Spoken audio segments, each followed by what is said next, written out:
vamos a iniciar. Yo creo que hay personas que se van a ir uniendo poco a poco. Para iniciar, le vamos a dar la bienvenida al doctor Cristian Orellana. Vamos a compartir y a leer un poco el currículum del doctor.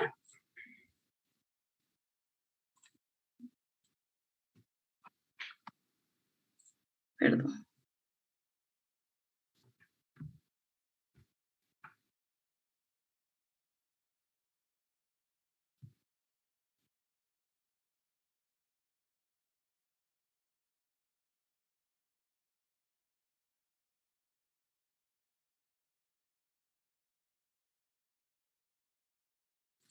Bueno, comenzamos entonces. El doctor Cristian Orellana es médico veterinario graduado de la USAC. Él se graduó en el 2008. Del 2011 al 2016 fue médico veterinario asesor técnico en ganadería en la Bayer S.A. De 2016 a 2017 fue médico veterinario de planta en la finca Valparaíso. De 2017 a 2021 fue médico veterinario en Convet y en el 2021 a la actualidad pues, es asesor técnico de ganadería para Centroamérica del Norte en la empresa Elan. Recibió posgrado de reproducción bovina lechera en la Reagro y en posgrado de producción lechera también de la Reagro. Es docente de la Escuela de Posgrado de la Facultad de Medicina Veterinaria y zootecnia en ecografía reproductiva e inseminación artificial y sincronización de celo. Pues esto es un poco resumido el currículum del doctor. Es un gusto para nosotros tenerlo acá y que nos esté compartiendo su tiempo y su conocimiento, ¿verdad? Ahorita cambiamos un poquito el chip. En la mañana fueron especies menores y ahorita pues vamos con especies mayores. Entonces dejo en el uso de la palabra al doctor. Voy a dejar de compartir. Y pues las preguntas las vamos a ir respondiendo en el momento. Pues el doctor va a ir viendo, yo lo voy ayudando, entonces pueden escribir en el chat y nosotros con mucho gusto en el camino pues vamos a ir respondiendo. Doctor, lo dejo en el uso de la palabra. Ok, muchísimas gracias. ¿Me escucha ahí, verdad? Recording in progress. ¿Sí me escucha, verdad, Jazz? Sí, doctor, sí se escucha. Ok, muchísimas gracias pues a los estudiantes encargados de este bonito congreso, bonito simposio, le diría yo. Por ahí estaba viendo el programa, bastante interesante, muy bien organizado, y felicitarlos por esa iniciativa de trasladar a los demás estudiantes los conocimientos. Como bien dijo la doctora, mi nombre es Cristian Orellana, yo soy médico veterinario y pues me dedico a lo que es a la salud del hato en general, tanto propiamente la salud como la reproducción. Para hoy vamos a hablar un poco de lo que es el ciclo estral de la hembra bovina, ya que es un tema que es de interés casi siempre a nivel reproductivo, ya que es un tema que cuando no lo estudiamos a fondo no sabemos lo interesante que puede llegar a ser y lo práctico que puede ser a la hora aplicado en el campo. Entonces, vamos a empezar. Vamos a hablar algunas generalidades de anatomía. Vamos a hablar de la anatomía de los ovarios, la anatomía del útero. Esto va a ser muy, muy general para no gastar mucho tiempo ahí, y de último vamos a ver lo que es el ciclo estral y su fisiología. Lo primero que tenemos que tomar en cuenta es que el tracto reproductivo de la hembra bovina pues, se presenta de dos maneras. Casi siempre en animales jóvenes son animales de pequeña edad, ¿verdad? O de razas pequeñas, o animales que van entrando a la pubertad, o animales que tienen nada más un parto, tienen una presentación del tracto reproductivo en forma pélvica. ¿Qué significa esto? Que el tracto reproductivo está descansando sobre la pelvis. Y esto hace, pues, la manipulación clínica o el examen clínico del tracto reproductivo se hace que sea más fácil, o que sea más fácil para poder manipularlo y llegar a un diagnóstico. Pero también tenemos la presentación abdominal del tracto reproductivo, que es en animales de razas más grandes o en animales con muchos partos. Ya esta presentación abdominal pues dificulta un poco ya la manipulación o la exploración del aparato reproductivo. Pero estos son los dos primeros enfoques que tenemos que hacer a gran diferencia, porque a veces evaluamos algún animal y la verdad es que no esperamos no esperábamos de esa posición rara o esa posición abdominal. Y esto se debe a que por lo general el tracto reproductivo eh, está sostenido a las paredes de la pelvis por el ligamento ancho. Entonces estos animales ya de muchos partos tienen el ligamento ancho pues un poco vencido, por decirlo así, y es donde este tracto reproductor cae a nivel abdominal. Ya una anatomía muy básica, empezando de derecha a izquierda, ¿verdad? El tracto reproductor, tenemos una vulva, tenemos luego el conducto de la vagina o el conducto vaginal, luego viene lo que es el cuello del útero o el cervix, el famoso cervix, luego de eso tenemos el cuerpo del útero, luego del cuerpo del útero se divide en el cuerno derecho, en el cuerno izquierdo, luego viene el oviducto va a conectar a los cuernos del útero con el ovario, ¿verdad? Estos dos cuernos están unidos, perdón, por el ligamento doble intercornual, tanto el dorsal como el ventral. Y lo que les decía es que a su vez todo esto está suspendido y pegado a las paredes pélvicas por el ligamento ancho. El ligamento ancho es este que está acá, pero el ligamento ancho tiene tres partes, lo que es el mesometrio, que es lo que prácticamente agarra o cubre todo el cuerpo del útero, tenemos el mesovario, que prácticamente abraza al ovario, y el mesosalpinx, que es donde se tiene el oviducto suspendido también. Entonces es importante conocer bien la anatomía, primero para luego estudiar la fisiología, ¿verdad? Esto es básicamente una fotografía del doctor Nemi, del libro del doctor Nemi, donde pues en una maqueta ejemplifican cómo está distribuida la anatomía básica de la vaca del aparato reproductor.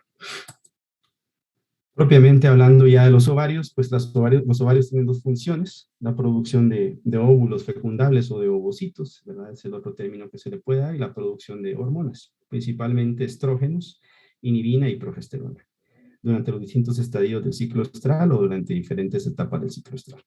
En la superficie del ovario se pueden encontrar dos estructuras anatómicas, de las cuales vamos a hablar mucho acá adelante, que son los folículos y el cuerpo lúteo. Los ovarios por lo regular están ubicados en la región pélvica, caudalmente a los riñones, y son de forma generalmente ovoide, ¿verdad? El tamaño de los ovarios pues va a depender mucho, va a depender de la raza, de la edad de los animales, de la condición corporal de los animales. Hay una relación de baja condición corporal de los animales con ovarios pequeños, por decirlo así, de pequeño tamaño. Los niveles de energía y proteína y mineralización de la dieta. Esto hace que, pues, que los ovarios aumenten de tamaño, que sus estructuras sean mayores, ¿verdad? Entonces, en animales que tienen deficiencia de dieta, por lo regular los ovarios van a estar pequeños, ¿verdad? También el estado reproductivo general del animal y los días en lactación o los días en leche que tenga ese animal, ¿verdad? Animales que están en pico de lactancia, por lo general, tienden a sacrificar un poco lo que es la reproducción, y con eso los ovarios se ven un poco afectados en el tamaño y en sus estructuras. En la palpación y examen ecográfico, por lo regular se considera un ovario funcional no menor de 20 milímetros, o sea que tenemos una capacidad funcional de 2 centímetros para un tamaño de ovarios. Esto está más que todo en una información bastante antigua, pero que en la realidad del medio, pues que se pega bien ese concepto, ¿verdad? Hemos tenido animales que tienen ovarios menores a 2 centímetros, y la verdad es que son animales que tienen fallas en las estructuras ováricas.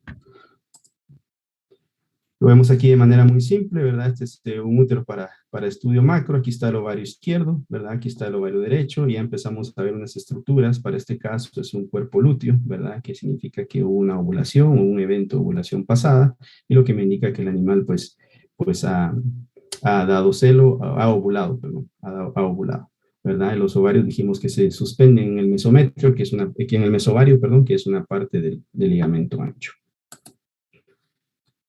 Los ovarios tienen varias estructuras, ¿verdad? Ya a la hora de hacer un corte histológico de los ovarios, por lo regular se inicia de adentro hacia afuera, la médula ovárica, ¿verdad? En la médula ovárica se localiza la región central del ovario, está formado por tejidos conectivos y contiene numerosas estructuras que vamos a ir viendo. Entre esos están las arterias, las venas, el sistema linfático, también un cordón nervioso, ¿verdad?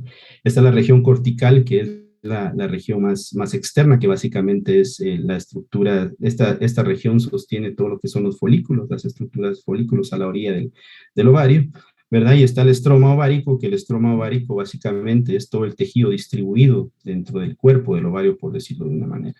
¿verdad? El estroma ovárico contiene lo que son las células teca también, fibroblastos, fibrocitos, y la verdad que es un órgano bastante complejo en el tema de estructuras histológicas y de estructuras celulares.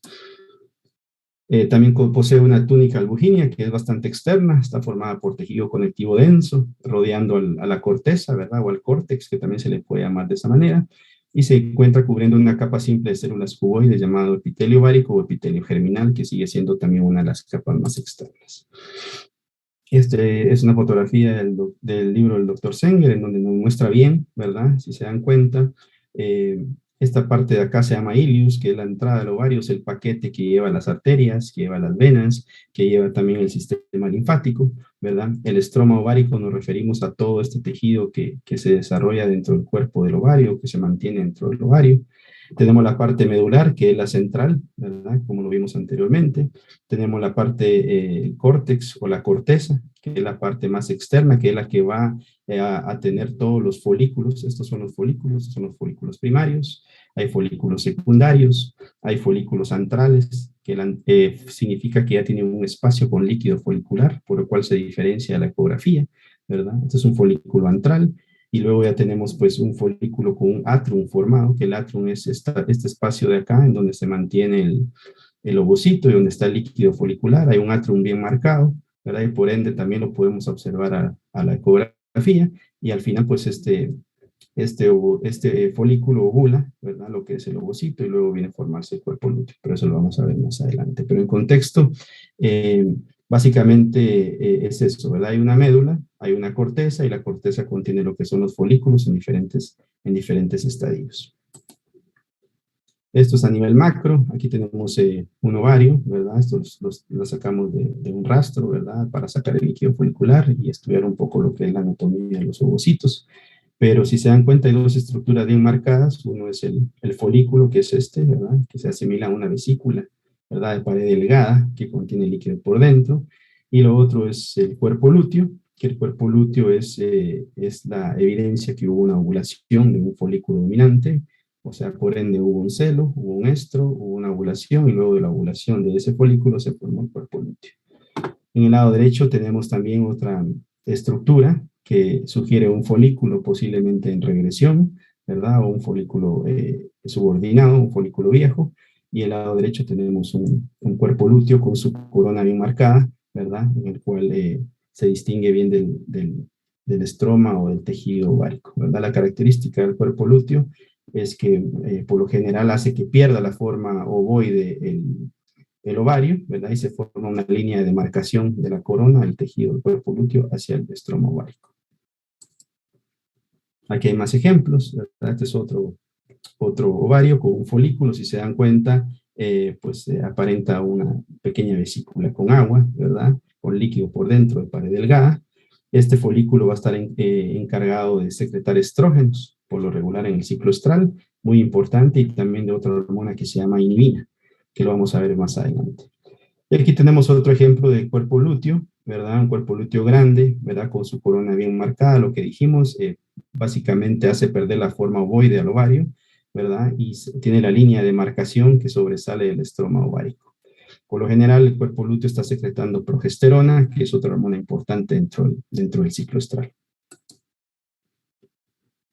En la fotografía de la izquierda tenemos, es bastante interesante porque si se dan cuenta, apenas es visible o palpable este pequeño cuerpo lúteo. Más sin embargo, cuando se abre el ovario por dentro, tenemos que casi que el 90% del ovario, el estroma ovárico está ocupado por tejido luteal o por un cuerpo lúteo. Entonces aquí es donde cobra vida la ecografía, ¿verdad? Porque hacer una palpación manual y hacer un tacto rectal, pues vamos a pasar por alto esta gran estructura que está dentro del estroma ovárico. Entonces significa que hay cuerpos lúteos que se pueden desarrollar también adentro del estroma ovárico. Este es un corte transversal de un ovario en donde nos enseñan cómo es por dentro un folículo. Es esto que está acá, ¿verdad? Recuérdense que el folículo contiene líquido folicular y dentro del líquido folicular está el ovocito, ¿verdad? Y además también está en el folículo encargado de secretar estrógenos y la otra hormona que se llama inhibina. Aquí en esta flecha nos ejemplifica la región medular, ¿verdad? O la zona central del ovario, que dijimos que aquí es donde llegan las arterias, las venas, los paquetes nerviosos y el sistema linfático, ¿verdad? Y por aquí nos está explicando lo que es la región cortical o el córtex, ¿verdad? Que es la parte más externa, donde se van a estar ubicando la cadena folicular o la cadena de folículos. Algunos folículos presentan fluidos, como lo vimos en el, en el esquema del libro del doctor Sanger, ¿verdad? Hay folículos muy pequeñitos que no se pueden detectar ni siquiera al ultrasonido, y hay otros folículos que ya empiezan a contener líquido dentro de su cavidad, formando un atrum folicular lleno de líquido folicular. Esos son los que podemos ver al ultrasonido. Pero si estos folículos presentan líquido, llamado líquido folicular, que contienen los ovocitos o los óvulos en desarrollo, usualmente se pueden encontrar varios folículos de varios tamaños en cada ovario, que varían de tamaño dependiendo en la etapa del ciclo estral que esté la vaca, ¿verdad?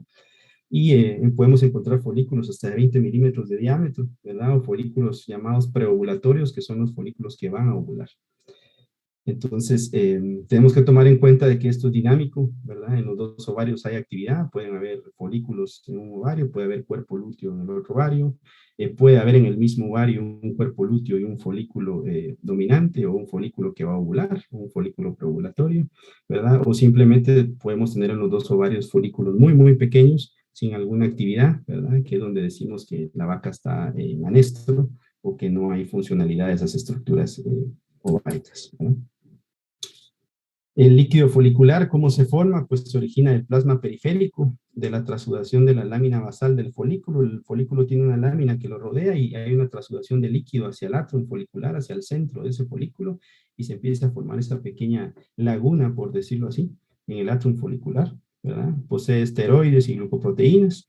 En los folículos que ya tienen un atrum folicular o que ya tienen este líquido contiene el 17 beta-estradiol, que es el estradiol natural del animal, y también contiene progesterona. Conforme se va aproximando a la ovulación, incrementan estas dos hormonas, ¿verdad? También contiene inhibidores de maduración, de luteinización, relaxina y inhibina, ¿verdad? Que la inhibina al final es un supresor o hace un feedback negativo sobre la FSH, que es la hormona folículo estimulante, y esto lo libera el folículo dominante, libera inhibina para no dejar crecer a los demás folículos en el ciclo, ¿verdad? Y que él sea el dominante y él sea el que vaya a ovular. También lo vamos a ver más detenidamente adelante. Algunas funciones son maduración nuclear y citoplásmica del ovocito, ¿verdad? Las funciones del líquido folicular, preparación del folículo para posterior formación del cuerpo lúteo o cuerpo amarillo. Lo que les decía, esto es un corte histológico en la izquierda, en el lado derecho pues es una ilustración del libro Jafes de reproducción, ¿verdad? Todo esto que está aquí es el folículo, ¿verdad? Esto es un corte histológico. Esto que vemos aquí está lleno de líquido folicular, y el líquido folicular está dentro del atrum folicular, y lo que tenemos aquí es el ovocito, ¿verdad? El ovocito que está descansando en el cúmulos ófurus, que se llama esta porción de acá. Este es el cúmulos ófurus, el ovocito, el líquido folicular. Si se dan cuenta, pues la gráfica o el dibujo es muy parecido a la realidad, ¿verdad? Aquí están las células o superficie germinal, que hablábamos que es de la más externa del folículo.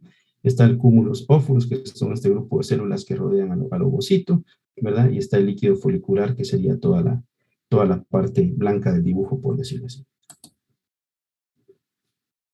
Aquí está ejemplificado de nuevo el libro de Sanger, ¿verdad? Tenemos el folículo tiene una membrana basal, que es la línea morada más marcada, y por afuera de la línea basal están las células de la granulosa, las famosas las células teca interna y externa, y por dentro están las células granulosas, ¿verdad? Que son células importantes a la hora que se da la ovulación y la formación de este cuerpo lúteo, que nos va a los altos niveles de progesterona durante el ciclo, ¿verdad? Entonces recordémonos de que el folículo dominante ya tiene un atrum folicular llena de líquido folicular.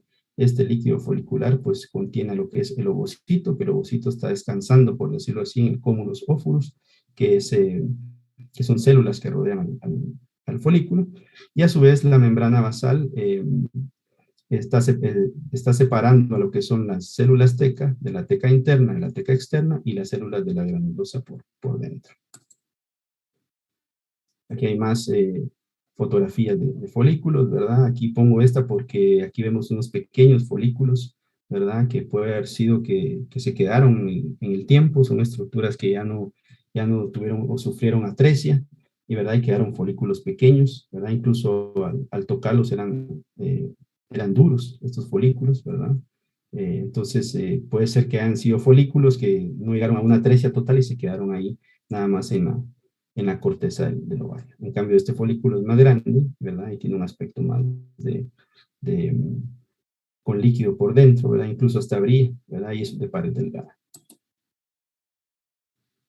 Aplicación clínica sobre la exploración de los folículos a la hora que hacemos palpación rectal o tacto rectal, en la determinación de la pubertad en novillas junto con el cuerpo lúteo. Obviamente, la pubertad es el paso hacia la madurez sexual, entonces los animales tienen que ciclar por primera vez para poder decir que un animal pues ya pasó la pubertad. Obviamente, para eso se puede ir analizando los animales jóvenes, cómo está esa cadena folicular y si hay presencia ya de un cuerpo lúteo.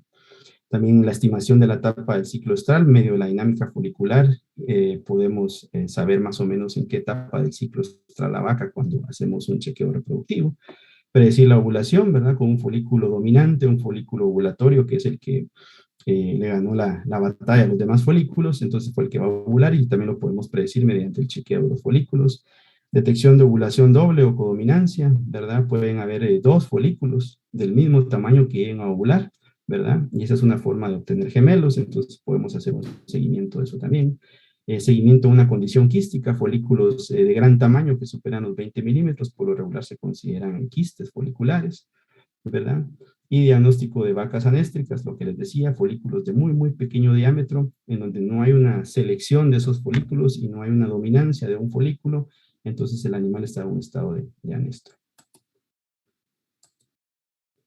Este es el libro del doctor Fernández, es un español, ¿verdad? Que se ha dedicado a hacer reproducción, y si se dan cuenta, pues este es un ovario macroscópicamente, y este es el ovario ya en ecografía, y si se dan cuenta, es la misma fotografía, es el mismo ovario, y el folículo se ve redondo, anecoico, ¿verdad? O negro, que contiene líquido dentro de la estructura. Esto es nada más referencia para que vean una anatomía ya más práctica, ¿verdad? Aquí tenemos ecografía, el sombreado azul es el ovario, ¿verdad? Y contiene un folículo de gran tamaño, ¿verdad?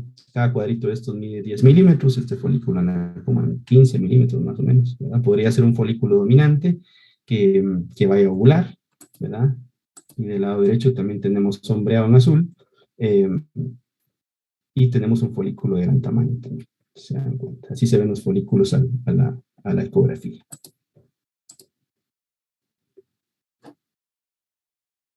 Bueno, tenemos ya lo que es el cuerpo lúteo. El cuerpo lúteo se desarrolla después o inmediatamente del colapso del folículo ovulatorio o el folículo que dominó durante toda la onda folicular. Este ovuló y se empieza a desarrollar en ese mismo sitio el cuerpo lúteo.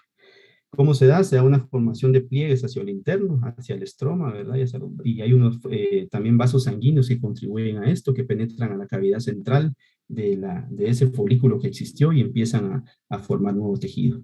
24 horas posovulación, todas las células tecas, recuerden que mencionamos las células tecas, se encuentran en estado de generación, ¿verdad? Y tras la ovulación comienza la hipertrofia y lutenización de las células de la granulosa para formar ese cuerpo lúteo, ¿verdad?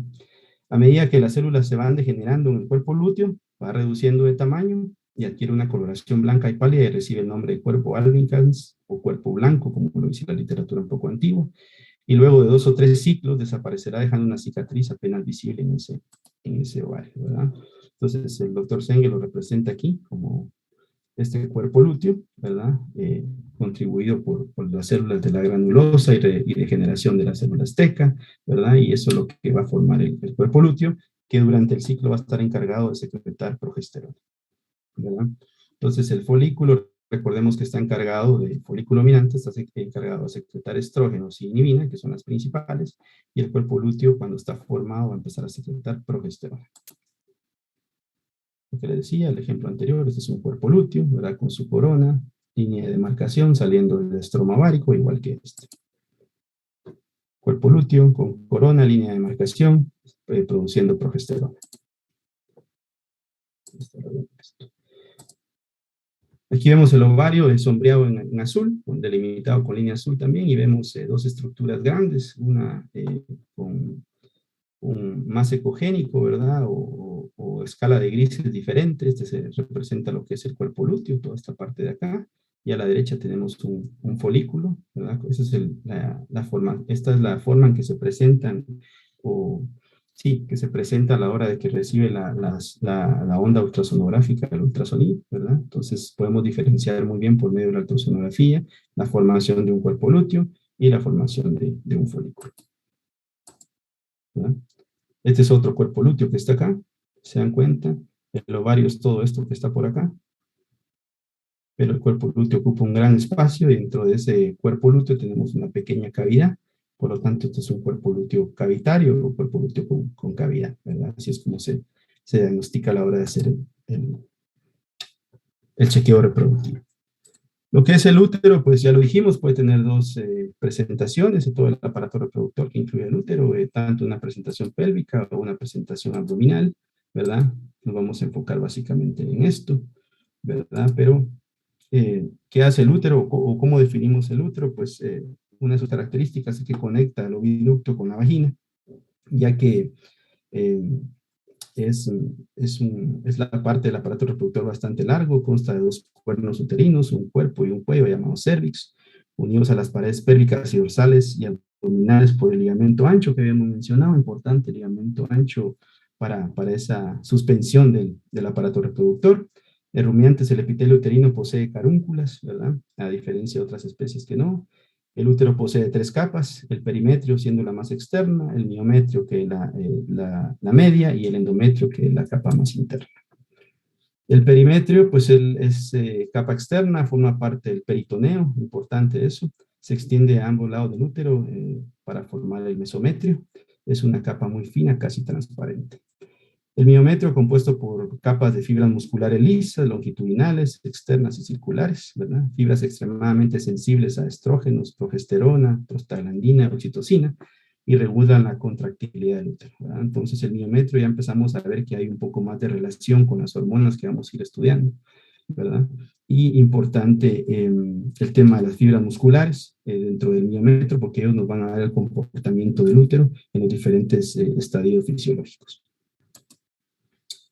El endometrio es la capa más interna del útero, compuesto por mucosa y submucosa. Tiene epitelio pseudoestratificado, formado por células secretoras. Importante las células secretoras, porque estas van a estar dominadas dependiendo la hormona que esté en el ciclo en ese momento, al igual que estas glándulas ramificadas y tubulares, ¿verdad? Que están revestidas dentro del epitelio del endometrio, ¿verdad? Son unas glándulas en espiral que van a estar activas a la hora de recibir estrógenos y se van a desactivar a la hora de estar en contacto con progesterona.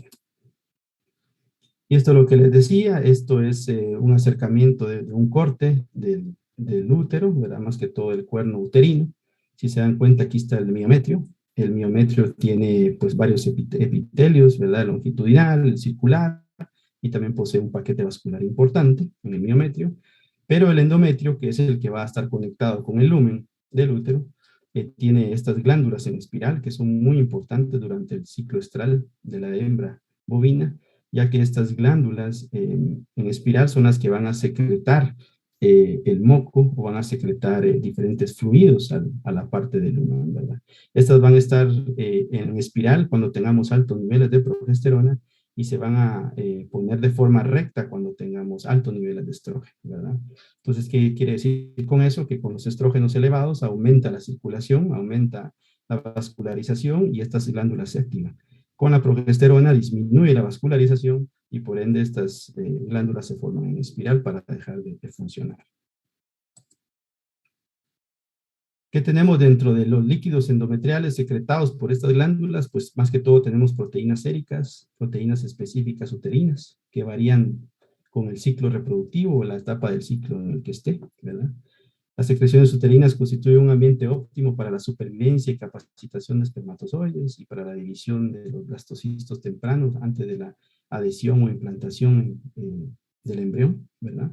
Y algunas funciones del útero, pues básicas son transportar espermatozoides del sitio de eyaculación hasta la fecundación en el oviducto, que se da en la parte de la ámpula.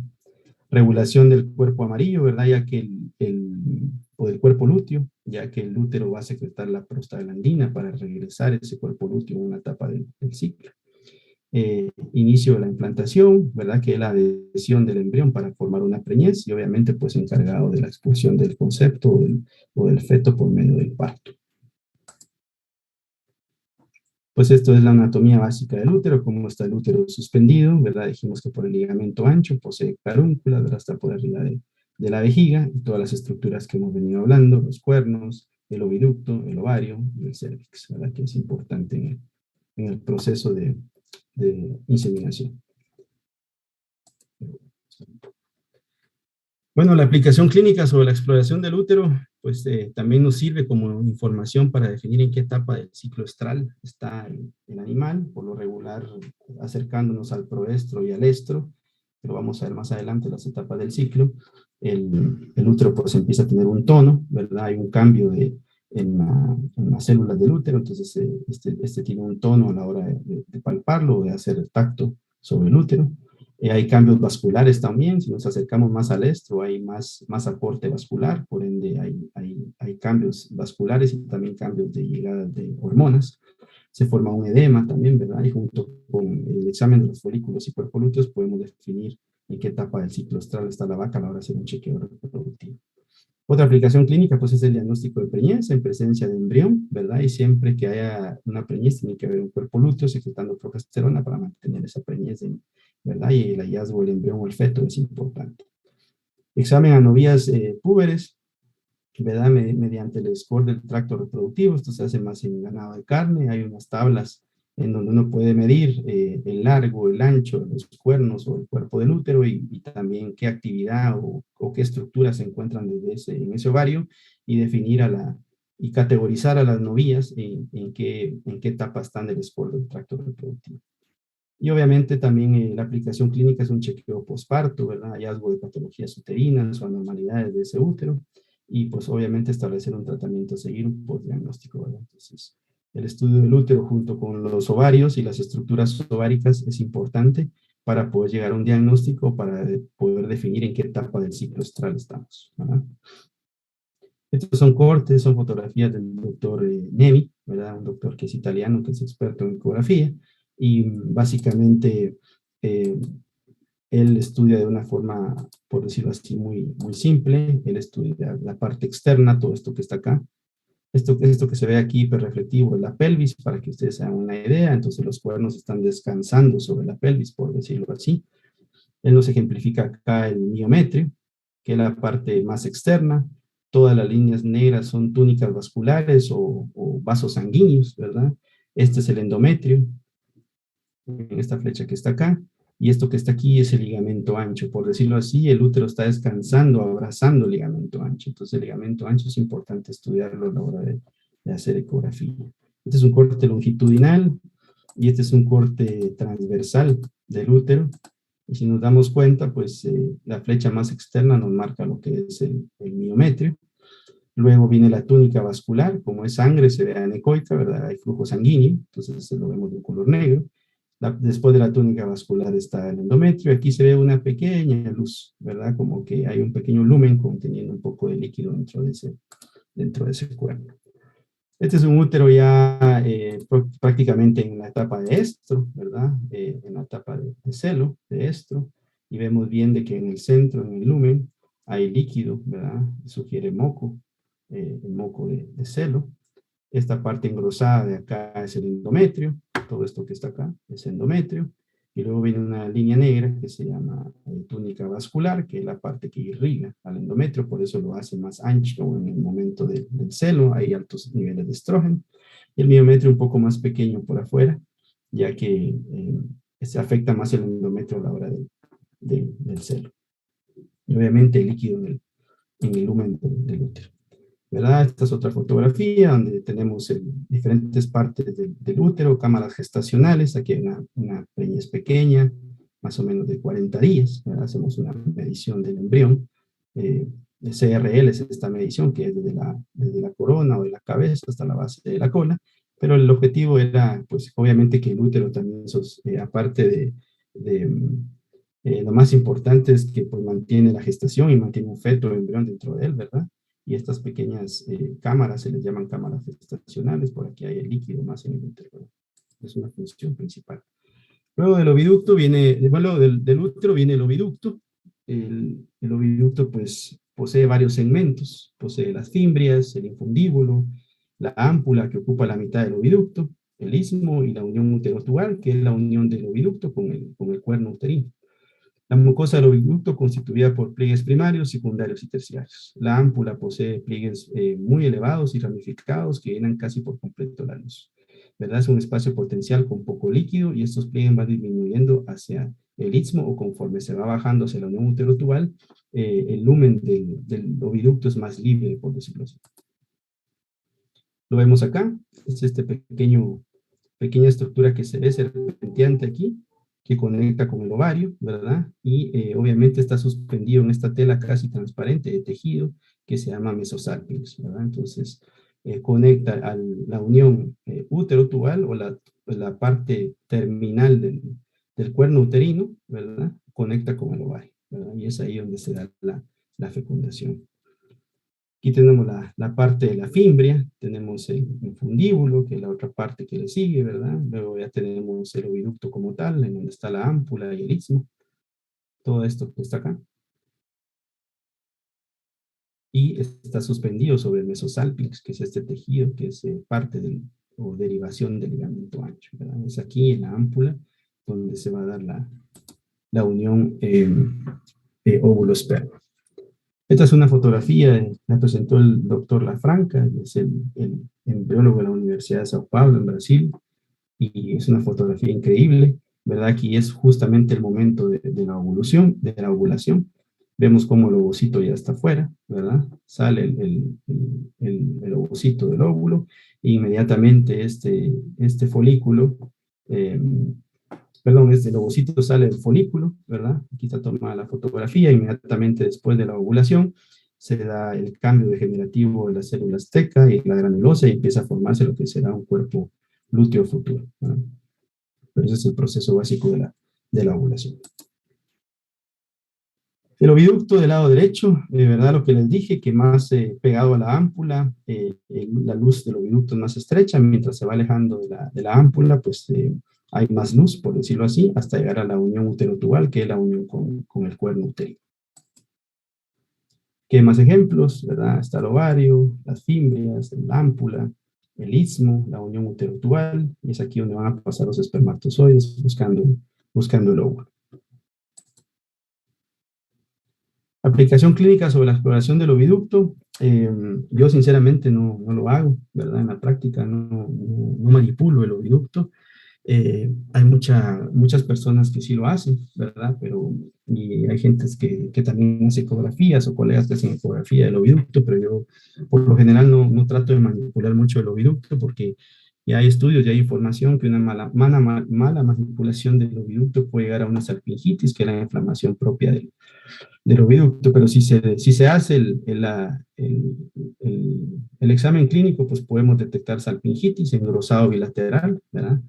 Relacionado con algunas infecciones uterinas, con brucelosis, con tuberculosis o con una mala terapia hormonal, también la utilización exagerada de estrógenos en dosis elevadas, puede llegar a una salpingitis, una inflamación del oviducto, ¿verdad?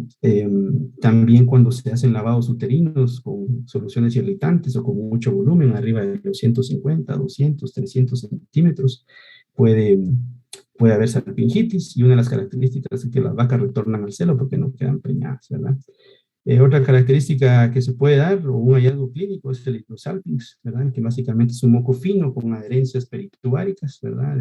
Pasó por una salpingitis, luego viene un hidrosalpinx, y como respuesta a la inflamación se van formando adherencias, ¿verdad? Y eso impide, eso hace que pues el paso del oviducto esté bloqueado. Y piosalpinx, que básicamente es el material purulento que hace un taponamiento mecánico en los extremos del oviducto y obviamente también impide que haya un paso de las células espermáticas o de los óvulos, ¿verdad? Estas son fotografías de humano en mujeres con un transductor vaginal, intravaginal, ¿verdad? Que es este que está acá. Entonces, lo que hacen en la clínica reproductiva en mujeres es que lo primero que hacen cuando hay infertilidad es ver si el oviducto no está obstruido, entonces meten un medio de contraste, que es donde está la línea roja, ¿verdad? Y luego hacen la ecografía y se dan cuenta pues si el oviducto está obstruido o no, pero para que se den cuenta lo pequeño y lo poco manipulable que puede llegar a ser el oviducto. Y no crean, el de las vacas también es bastante pequeño, solo que tenga una inflamación muy grande, pues se detecta fácil, pero de por sí el examen clínico del oviducto es complicado, pero es parte importante del aparato reproductor. Hablando un poco ya de la fisiología del ovario, aquí vimos pues la anatomía básica, ya sabemos qué hormonas secretan las estructuras, ¿verdad? Y qué función tiene cada parte de, anatómica. Entramos a lo que es la dinámica folicular, pero antes un recordatorio, este es del doctor Sartori, ¿verdad? En la línea de tiempo de cómo se debe manejar el tema reproductivo en las vacas. Recordémonos de que eh, las vacas son animales de producción con un ciclo más largo. Hay 12 meses, un ciclo reproductivo de una vaca se debe medir por año, ¿verdad? Entonces el doctor Sartori nos hace un recordatorio de cómo las vacas deben de tener una etapa preparto, ¿verdad? De 60 días al menos de descanso en el ganado lechero. Luego viene una etapa posparto o de periodo de espera voluntario o periodo voluntario de espera, como le quieran decir, más o menos de 30, 40, 50 días. Luego viene una etapa de servicio en donde la vaca debe estar activa ya sexualmente para poder preñarla lo más pronto posible. Y luego viene una etapa post-servicio, ¿verdad? En donde se están reconfirmando las preñas, ¿verdad? Pero es acá, en la etapa de servicio, donde la reproducción, la fisiología reproductiva, el manejo reproductivo, la alimentación, se torna bastante importante para que los animales sean productivos. Siempre hablamos mucho de fisiología, siempre hablamos mucho de anatomía, de animales altamente productores, pero realmente recordemos que las vacas son animales de producción, entonces van con fines de producción, van con fines de rentabilidad. Entonces nos tenemos que recordar de esto siempre. Conceptos claves, ¿verdad? Como introducción, la hembra bovina pues presenta ciclos estrales. El ciclo estral de la hembra bovina puede ser desde 18 días hasta 24 días, ¿verdad? Dependiendo, hay vacas que, por ahí hay unas vacas que se salen de lo promedio, pero decimos que un ciclo estral de la hembra bovina pues dura 21 días más menos 3. Y estos solo son interrumpidos durante la gestación o debido a alguna alteración fisiopatológica, ¿verdad? Pueden haber estructuras en el ovario que nos detengan en ese ciclo estral, ¿verdad? Y la otra forma de interrumpirlos pues por la gestación. La primera etapa del ciclo estral es el estro, es el periodo de aceptación de la cópula, ¿verdad? De la manifestación sexual de la hembra y tiene una duración entre 8 a 18 horas, ¿verdad? Hay vacas que tienen un estro menos de 8 horas debido a que son altamente productoras y otras pues que se pasan un poco de las 18 horas llegando hasta las 24 horas, pero en promedio la literatura habla entre 8 a 18 horas. Doctor, Sí, sí. que lo interrumpa, pero Jennifer García hace una pregunta. Eh, Ella nos dice que si al momento de manipular el oviducto, que si esta acción puede afectar la preñez y a largo plazo alguna enfermedad, si puede causar alguna enfermedad en el aparato reproductor. Sí, gracias. Buena pregunta. Sí, realmente sí. La excesiva manipulación y mala manipulación del oviducto puede causar una inflamación del oviducto, ¿verdad? Y eso hace prácticamente que nos condene el ovario de donde se manipuló. A largo plazo, pues si fue una manipulación leve o no se lastimó tanto, el animal puede desinflamar naturalmente, ¿verdad? Pero sí puede haber lesión y por eso lo mencionaba yo, que yo casi no manipulo mucho el oviducto. Primero porque para hacer un examen del oviducto hay que hacerlo de una manera tranquila, no hay que tener presión y si uno tiene que revisar muchos animales, por lo regular no, es cuestión más de tiempo. Y segundo, requiere bastante práctica. Requiere bastante práctica porque se dieron cuenta la estructura es muy pequeña. Pero sí, solo con presionarlo fuertemente con la yema de los dedos podemos causar ahí un impacto en las paredes del oviducto, ¿verdad? Esto crea inflamación, crea adherencias y podemos comprometer la funcionalidad de ese oviducto. Y por ende la preñez, ¿verdad? A futuro.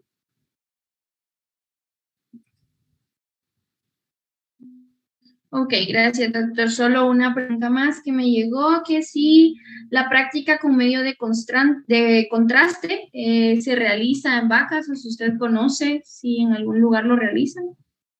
Excelente pregunta. Sí, no se hacen vacas, incluso lo hemos platicado con algunos colegas de poder empezar a hacer eso,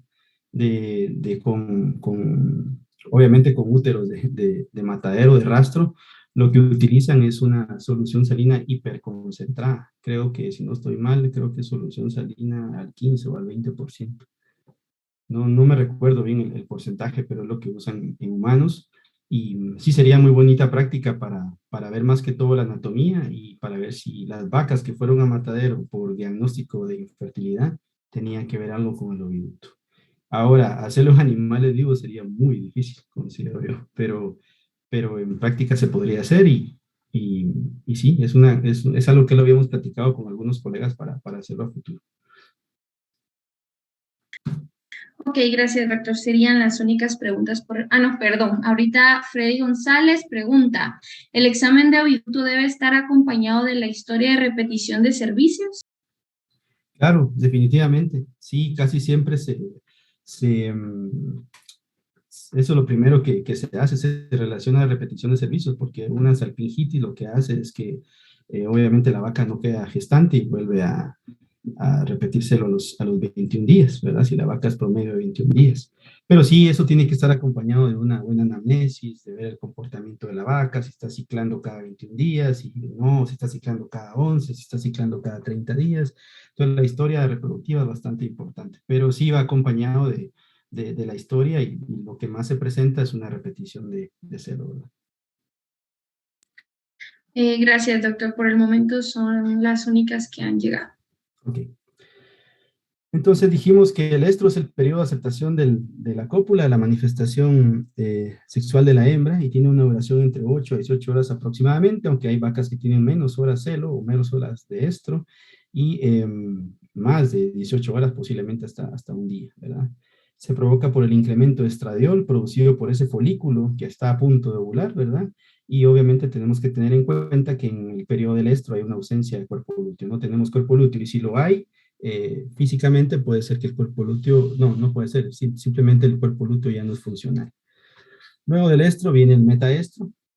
Aquí en el metaestro ocurren varios eventos importantes, ocurre la ovulación y el inicio del desarrollo de ese nuevo cuerpo lúteo que dijimos del folículo que ovuló, ¿verdad? Su duración es de 4 a 5 días, en algunas vacas es de 4, en otros un poquito más de 5, 5.5 días, y aumenta la concentración de progesterona hasta niveles arriba de 1 nanogramo por ml, que es como se mide la progesterona en sangre, ¿verdad?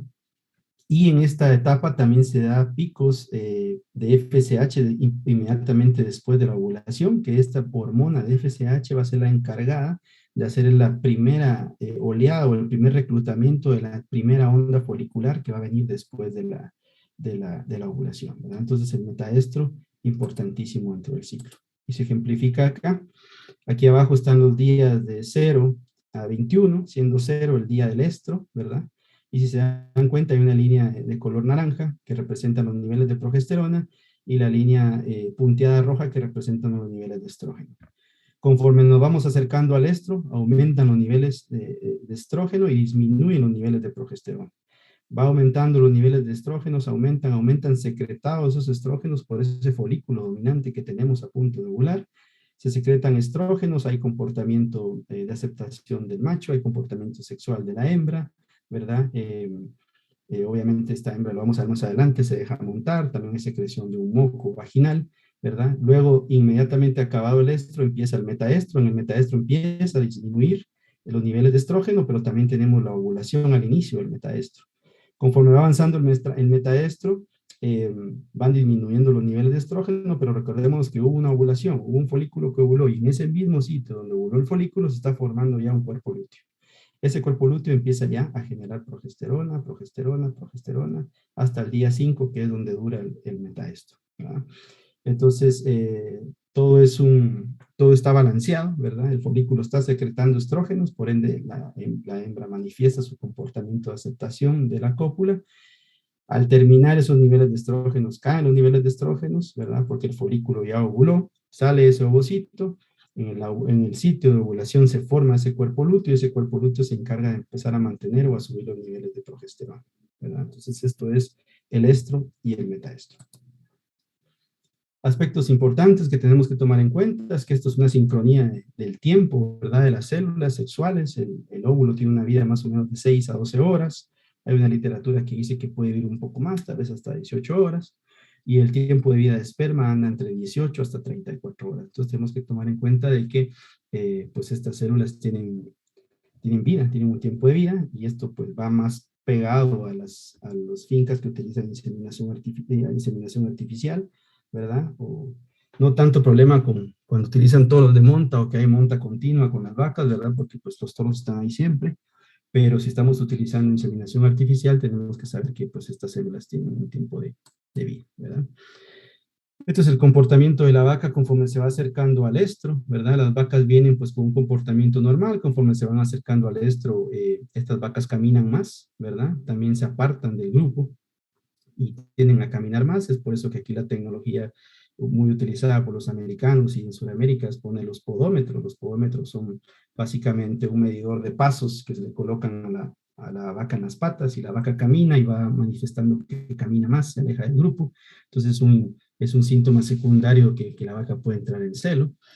Obviamente hay una descarga de moco, entre más se acerca al momento óptimo del celo, la vaca descarga más cantidad de moco.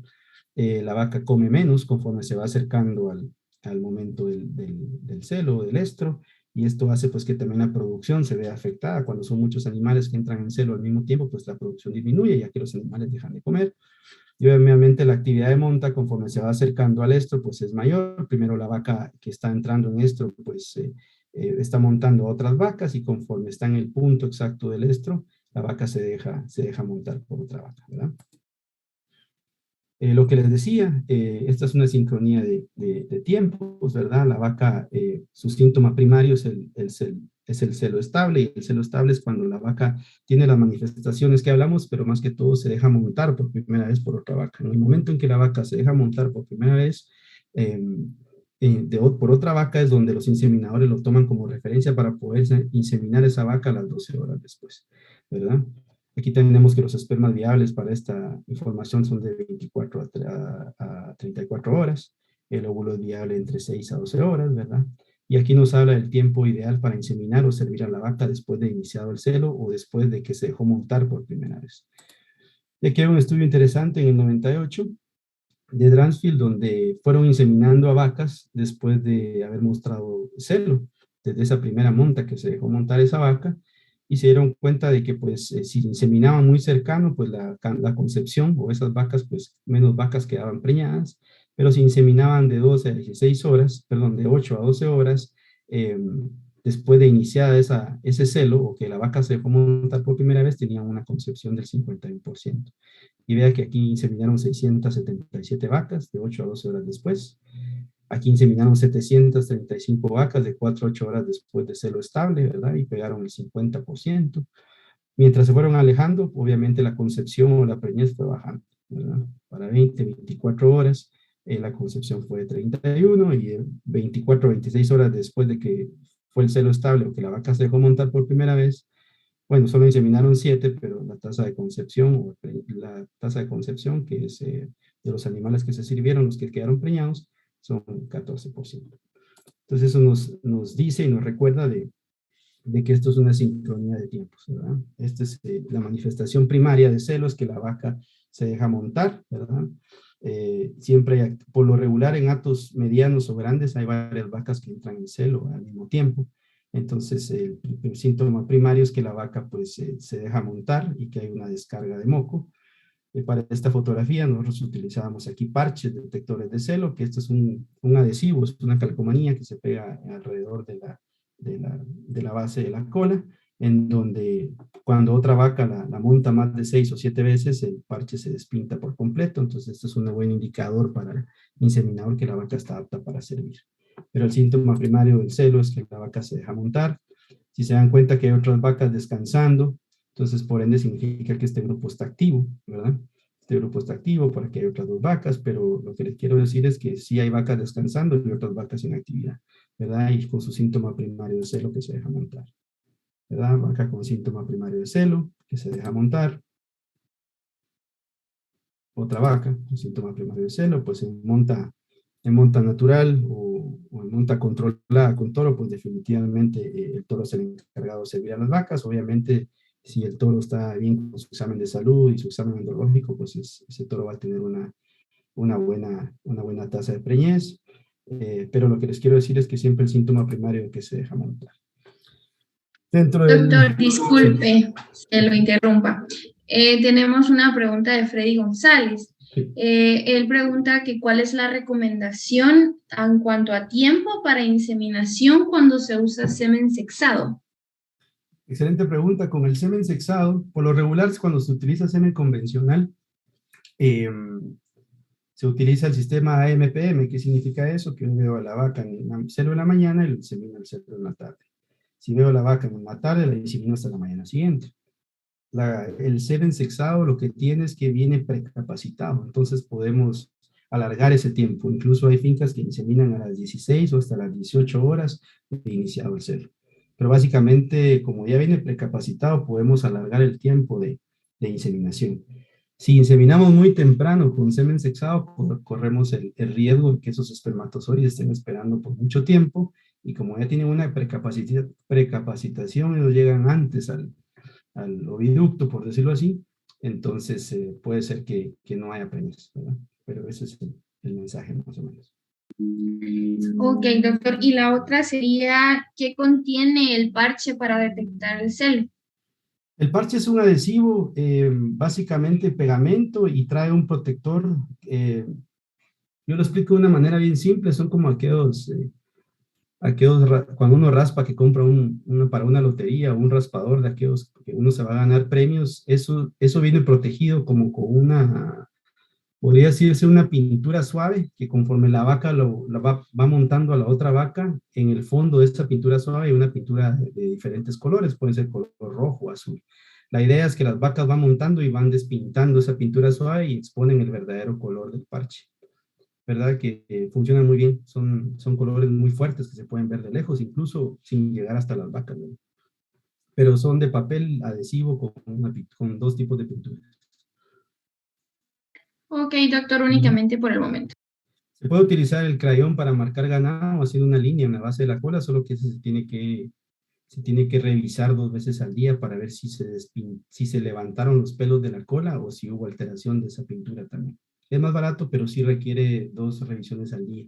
Al igual que los parches, pero los parches pues es como más confiable, ¿verdad?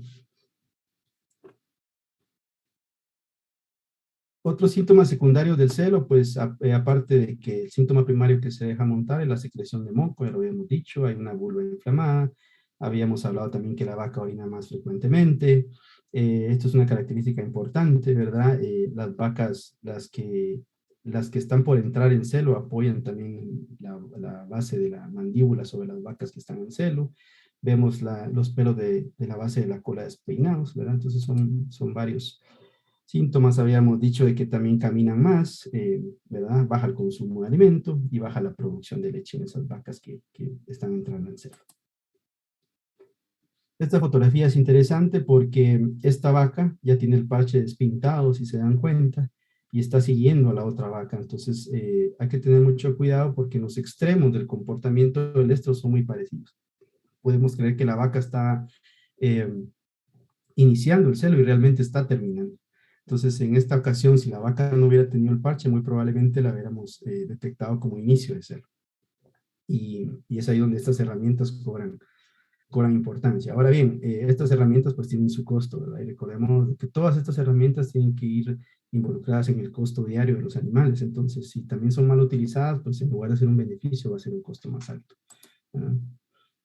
Lo que les decía, que hay unos parches despintados ya. Vean, este está anaranjado completamente. Los parches vienen de color gris, ¿verdad? Y se van despintando conforme el color que nosotros compremos. Hay color naranja, azul, pero en este caso nosotros compramos naranja, entonces están despintadas las vacas acá. Y esta vaca pues va a poner o va a apoyar la mandíbula en la base de la cola, como lo decía la literatura, que es otro comportamiento, ¿no?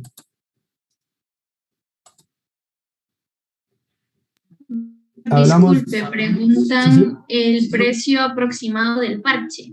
El parche anda entre 12 a 14 quetzales por parche, más o menos. La marca es el que viene al país por el momento, es el Strotec, se llama. El Strotec funciona muy bien. Hay otro que se llama Fasco, que creo que ya lo están trayendo a Guatemala. Y hay otro que se llama camar, pero el camar es pegamento. Entonces hay que untarle el pegamento y el camar lo que tiene es una cápsula de tinta que se va rompiendo y se va enrojeciendo mediante zonas montas. No es una tinta como tal, sino que viene la tinta pero encapsulada. Entonces cuando la vaca va montando va rompiendo esa cápsula por dentro, entonces se va llenando esa cámara de la tinta roja, ¿no? Después Gracias. del estro y el metaestro viene la etapa del diestro. El diestro es la etapa más larga del ciclo estral y dura entre 12 a 14 días, dependiendo de la vaca. Se caracteriza por la presencia de un cuerpo lúteo funcional, ¿verdad?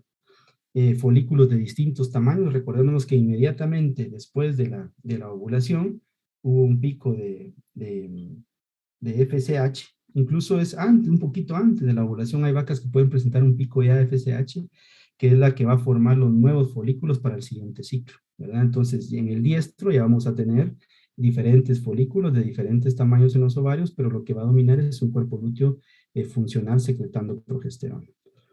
Luego del diestro viene el proestro, que es la ausencia. En el proestro la característica es que hay una ausencia de cuerpo lúteo funcional, ¿verdad? Lo que dijimos. Hay desarrollo de maduración del folículo ovulatorio, ¿verdad? El próximo folículo que va a ovular. Y su duración del proestro es más o menos de 2 a 3 días. Aquí hay una característica importante que aumentan los pulsos de la secreción de LH, que es una hormona que va a hacer ovular ese folículo, a ese folículo dominante, ¿verdad? Va a dar la maduración final del folículo y va a aumentar también ese folículo los niveles de estrógenos para la manifestación sexual en el estro. Si la gestación no se establece o simplemente las vacas no tienen toro o no se están sirviendo, el endometrio secreta prostaglandina alfa, ¿verdad? Y eso hace una luteólisis o una regresión del cuerpo lúteo y se da reinicio un nuevo ciclo, ¿verdad? Eso es lo que sucede en las vacas que no preñan también o que no se sirven. Entonces, hablando propiamente del diestro, perdón, tenemos que viene después del metraestro. Para este ejemplo, arranca más o menos después del día 5. ¿Qué vamos a tener en el diestro? Vamos a tener folículos de diferentes tamaños que empezaron a crecer a partir del día 0 acá, y un cuerpo lúteo maduro de la ovulación anterior, secretando altos niveles de progesterona. Y si se dan cuenta, el cuerpo lúteo secreta niveles de progesterona y esto hace que los niveles de estrógenos estén a nivel basal, que no hay niveles de estrógenos. Conforme se va acabando el diestro, más o menos al día 16, 17, se da una regresión de ese cuerpo lúteo. Naturalmente, este cuerpo lúteo regresa, empieza a perder funcionalidad, y como era el que sostenía la progesterona, ya no va a haber más progesterona. Entonces, esta progesterona empieza a bajar, empieza a bajar, empieza a bajar, y el folículo dominante que viene creciendo aprovecha esa situación y empieza a secretar estrógenos, ¿verdad? Para preparar ese folículo para la ovulación, ¿verdad? Con tantos estrógenos a nivel de sangre, la vaca manifiesta celos nuevamente y se da otra ovulación seguida, ¿verdad? Entonces, importantísimo manejar los temas de progesterona y de estradiol o de estrógenos, y también la regresión del cuerpo lúteo al día 16, que es lo que va a hacer que la vaca vuelva a repetirse. Si la vaca no tiene esa regresión del cuerpo lúteo, ya sea por una gestación, los niveles de progesterona se mantienen y ya no hay ovulación, ¿verdad?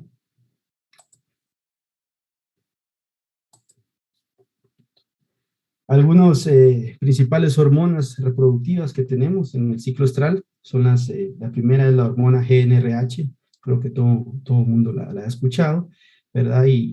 Pues esto se rige por el eje hipotálamo hipoficiario ovario, así es como se llama, donde juegan estas hormonas un papel muy importante, ¿verdad? Entonces es liberada por el hipotálamo, la GnRH, de forma pulsátil o de forma tónica, regulada por estímulos externos, el fotoperiodo y unos estímulos internos como algunos metabolitos de algunas hormonas sexuales. Hay un pico de GnRH preovulatorio cíclica estimulada por los estrógenos durante el estro, secretada por ese folículo que está dominando, ¿verdad? Y, eh, y es inhibida también por altos niveles de progesterona. Entonces, si hay muchos niveles de progesterona, la GnRH puede ser inhibida. Eh, es un factor determinante para la liberación de gonadotrofinas, como lo que es la LH y FSH, que la LH es la hormona luteinizante y la FSH es la folículo estimulante. La LH va a hacer que ese folículo dominante ovule, y la FSH va a reclutar esos folículos en las ondas foliculares para que se dé esa formación del folículo dominante.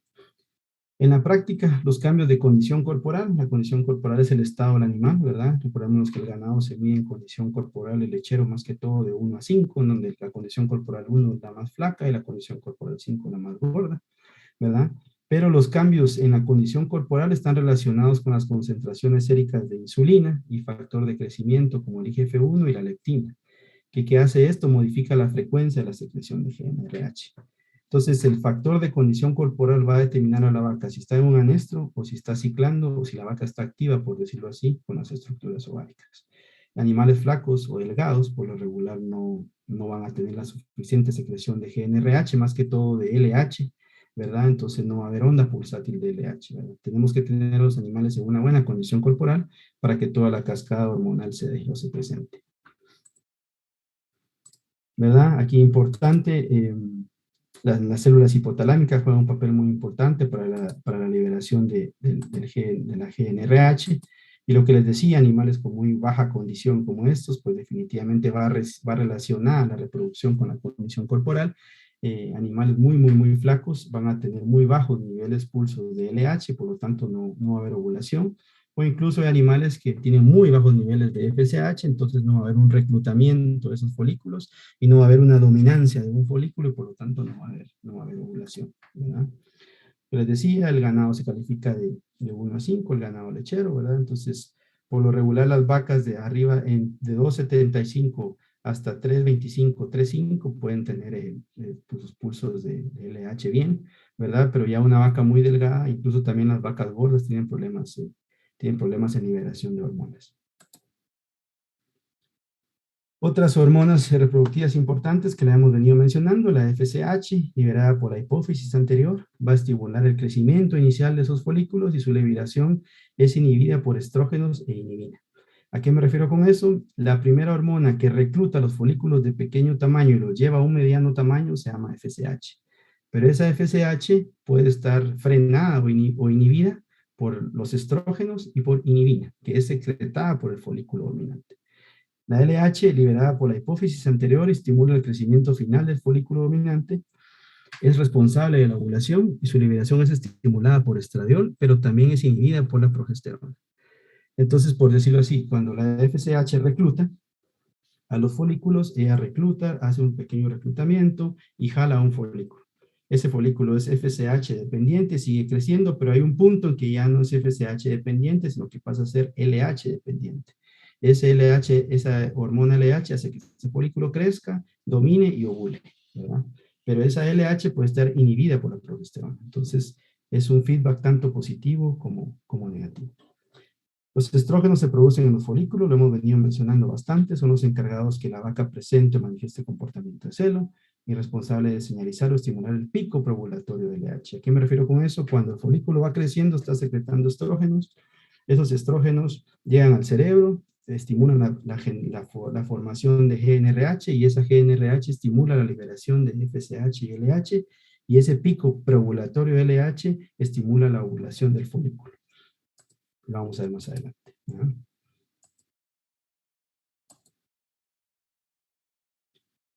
La inhibina es producida por el folículo dominante y juntamente con el estradiol inhiben la liberación de FSH. ¿Por qué el folículo dominante hace esta acción? Es para no dejar crecer a los otros folículos y de alguna manera simple ganar la competencia, ganar la carrera. Entonces el folículo dominante tiene la característica que va a secretar estrógenos y también va a secretar inhibina para que no haya otro folículo en el cuerpo lúteo, es responsable de mantener la preñez, media vez se da la ovulación, como lo vimos en la gráfica donde sube y bajan las hormonas, ¿verdad? Más que todo en el diestro se dan los niveles más altos de progesterona secretada por ese cuerpo lúteo. Otra hormona es la prostaglandina 2-alfa, producida por el endometrio, responsable por la regresión o lisis del cuerpo lúteo. Dijimos que pues al no haber preñez, hay una regresión de ese cuerpo lúteo, más o menos en el día 16, pero esa regresión se da por la hormona prostaglandina 2-alfa, que es formada y secretada por el endometrio.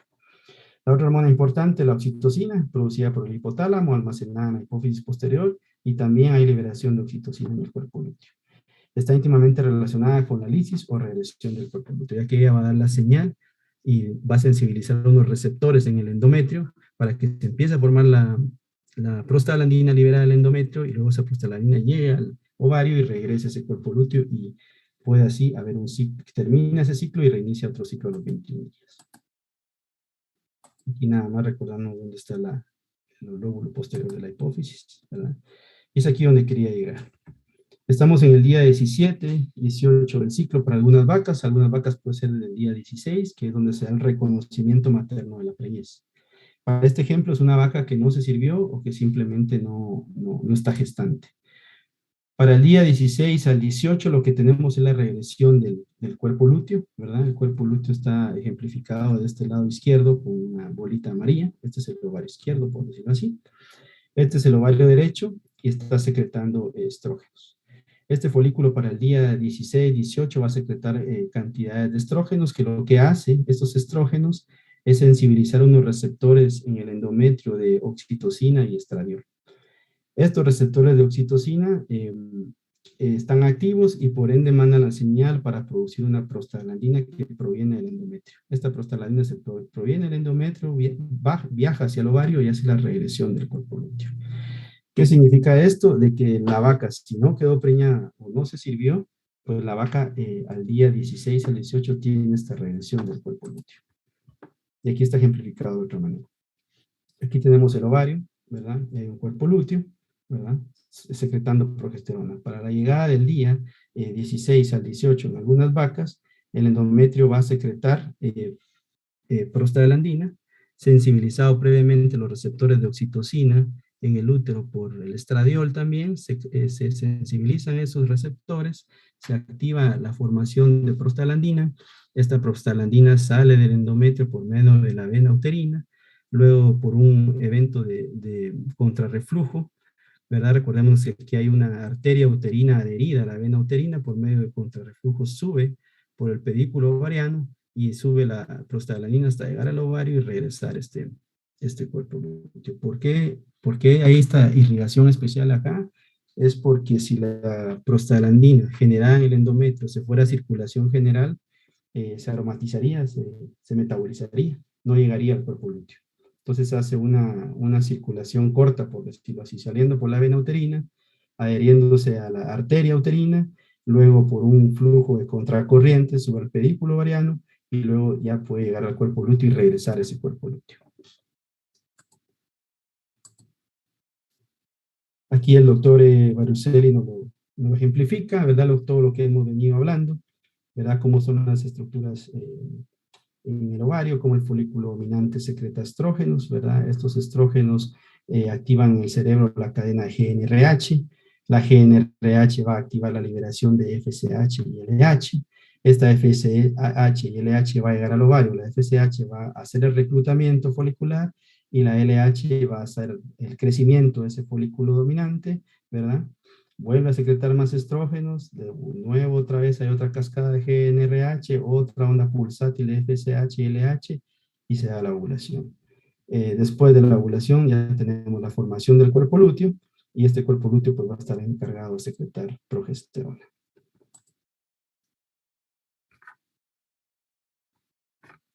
¿Cómo medimos nosotros esos crecimientos foliculares? Pues medimos dentro del ovario, dentro del ciclo de 21 días más o menos 3, lo medimos por ondas foliculares. Y las ondas foliculares son diferentes crecimientos o patrones de crecimiento folicular durante ese lapso de 21 días, ¿verdad? Lo complicado acá es que hay vacas que tienen 2 ondas foliculares, 4 ondas foliculares, y hay vacas que tienen 3 ondas foliculares. Entonces aquí hay varios autores como el doctor Sartori, Figueiredo y Sartori otra vez en otros años descubrieron a diferentes razas. Por ejemplo, vacas en lactación, por lo regular tienen 2 ondas foliculares. Las novillas Bos Taurus tienen 2 ondas foliculares, pero si nos vamos a las vacas Nelor, puede ser que hayan de 3 ondas foliculares en las novillas, ¿verdad?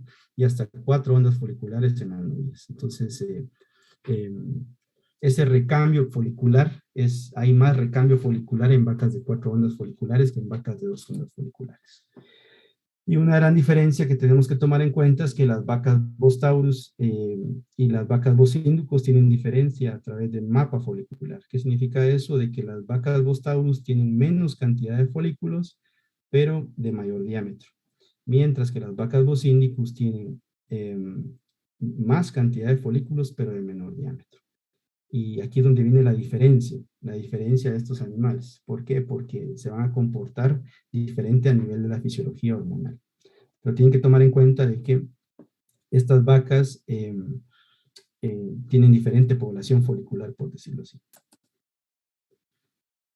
Esta es una fotografía a la izquierda de un animal Nelor. Si se dan cuenta, todos los círculos anecoicos o negros son folículos pequeños, todos son pequeños. Para este estudio hubieron 42 folículos en el momento que se dio la emergencia o la nueva onda folicular, 42 folículos para el Nelor, y para Holstein hubieron 19 folículos. Entonces, si se dan cuenta, es por eso que las técnicas de aspiración folicular modernas son más fructíferas en ganado cebú, porque pueden sacar más ovocitos para crear más embriones en el laboratorio. Esto lo voy a resumir. Básicamente habla de que las razas índicas tienen mayor número de folículos. Eso habla de que pues haya más estrógeno circulante. Pero si hay más estrógeno circulante, recordémonos de que los folículos pueden secretar estrógenos y inhibina. Si hay más inhibina, hay menos FSH, ¿verdad? Porque es la que frena la FSH. Y por ende, la tasa de crecimiento de los folículos es menor. Son folículos de menor diámetro a la hora que se da el desvío de la onda folicular, ¿verdad? Y el folículo dominante o preovulatorio va a ser de menor diámetro que un folículo preovulatorio de una Holstein, por ejemplo. En el lado derecho está el ejemplo de la Holstein. Hay menos folículos, ¿verdad? Por el ovario. Hay menos estrógeno circulante y por lo tanto le deja ese estrógeno el paso libre a la FSH para que el folículo sea de mayor tamaño. A haber un mayor diámetro, pues al momento del desvío folicular, el folículo dominante o el folículo preovulatorio va a ser de mayor diámetro que un folículo dominante o preovulatorio de una Nelor, por ejemplo, o de una Gir o de una Brahma. Y esa es la diferencia del metabolismo de los folículos y hormonas. Dentro de la etapa de la dinámica folicular, tenemos la emergencia folicular, que es como el estartazo de la nueva onda folicular, el reclutamiento folicular, luego el reclutamiento folicular viene la desviación folicular, ¿verdad? O divergencia, viene la dominancia folicular, seguido de una atresia para la primera onda, o si en tal caso estamos hablando de la segunda onda y la vaca de 2 ondas, pues vendría lo que es la ovulación. Y lo vamos a ejemplificar así. Esta es una vaca, esta es una slide del doctor Milo Wilbank, él da clases en los Estados Unidos y él lo ejemplifica de esta manera muy simple. Esta es una vaca de 21 días de ciclo con 2 ondas foliculares, ¿verdad? Y tenemos 2 ondas foliculares en un periodo de 21 días. El día 0, pues es el día de la ovulación. Inmediatamente después de la ovulación, dijimos de que empezaban a bajar los niveles de estrógenos y empezaban a aumentar levemente los niveles de progesterona por el nuevo cuerpo lúteo que se va formando, pero también previamente ya había habido un pico de FSH. Esa FSH me da reclutamiento de estos folículos pequeños, ¿verdad? Esa FSH me hace la selección de un folículo o de varios, pero hay un momento que se llama desviación o divergencia, que es acá donde la FSH hace llegar este folículo hasta acá y los demás se vuelven atrésicos o mueren, por decirlo así de una manera simple. Cuando llega el momento de la desviación, ese folículo sigue creciendo, pero ya no es dependiente de FSH, sino que es dependiente de la hormona LH. Este sigue creciendo, sigue creciendo, sigue creciendo, y va al día 9 del ciclo, va al día 10 del ciclo. Al momento del día 10.5 o 11, en algunas vacas, este folículo sufre una atresia, pierde los receptores de LH, ya no están activos los receptores de LH, entonces este empieza a atresiarse y muere. Este estímulo, esta atresia, estimula la liberación de FSH de nuevo y hay un reclutamiento de nuevo de más folículos pequeños. Vuelve a crecer otro grupo de folículos al llegar al momento de la desviación, cambia de dependiente de FSH a dependiente de LH, estos se atresian, sigue ganando uno la competencia, sigue creciendo, a esta etapa se le llama dominancia, aquí esta etapa ya es de dominación, este folículo sigue creciendo dependiente de LH, ¿verdad? Conforme el folículo va creciendo, él va secretando estrógenos, el estrógeno se va al cerebro, estimula la liberación de GnRH y me regresa en picos de LH para que siga creciendo y al final un pico de LH que se da a la ovulación. De esta forma es como se miden la dinámica folicular. Y lo interesante acá es que esto se le llama recambio folicular, ¿verdad? Hay un folículo que viene creciendo en la primera onda, se atrecia, se le desactivan los receptores de LH y esto estimula la emergencia de otra onda folicular, en el cual va a terminar en la ovulación. Este es un ejemplo para una vaca de 2 ondas foliculares en 21 días, ¿verdad? Esto es básicamente lo mismo, ¿verdad? Reclutamiento, dependiente de FSH a la hora de la selección o el desvío o la divergencia, el folículo pasa a ser dependiente de LH en la primera onda, sufre una atresia más o menos al día 10, 10.5, 11, sufre la atresia, se mueren los receptores de LH, esto estimula otro pico de FSH que hace crecer estos folículos, sigue la dominancia dependiente de LH, este folículo secreta estrógenos, al cerebro, el cerebro lo recibe, forma GnRH, esa GnRH libera LH y me da el último pico de LH para la ovulación.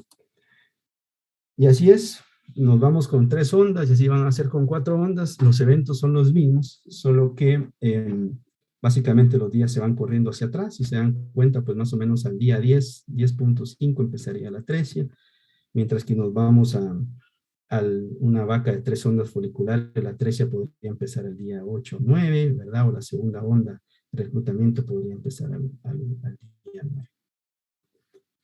¿Qué es lo que pasa cuando hay gemelos, por decirlo así, o doble ovulación? Es que hay bajos niveles de LH en el momento de la divergencia que no hace posible una selección adecuada.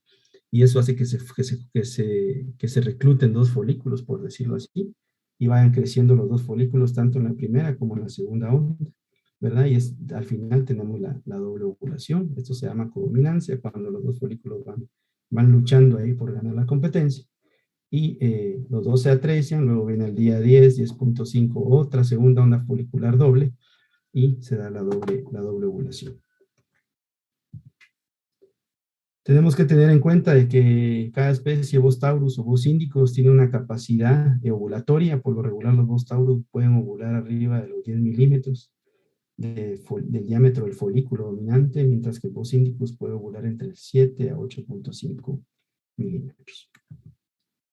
Este es un estudio del doctor Sartori bastante interesante, en donde les aplicaron hormonas directamente LH a Bos taurus y se dieron cuenta que cuando medía 7 milímetros pues no había ovulación, cuando midieron 8.5 centímetros pues tampoco hubo ovulación en las vacas Bos taurus, pero cuando ya aplicaron LH en 10 milímetros de medición de folículos 10 milímetros ya hubo ovulación, 8 vacas ovularon de 10. Y lo mismo pasó, pero en Bos indicus se dieron cuenta que al administrar LH en folículos de 7 milímetros, pues ya había animales que habían ovulado. A los 8.5 milímetros ya habían vacas que habían ovulado también, y no digamos a los 10 milímetros, ovularon 9 de 10 con la aplicación exógena de LH. Entonces sí hay diferencia de estructuras foliculares y de respuestas a las hormonas en las diferentes especies de Bos indicus o Bos taurus. Estas son las últimas 3 diapositivas, si podemos concentrarnos bastante para que podamos entender lo que es el ciclo estral. Aquí viene una serie de hormonas y de gráficas que nos van a ir aterrizando, pero ahorita vamos a hablar del día 0 al día 5. Dijimos que en el día 0, pues prácticamente la manifestación del estro, ¿verdad? Entonces, ¿qué es lo que sucede? Antes del día 0, en el proestro, viene un folículo dominante.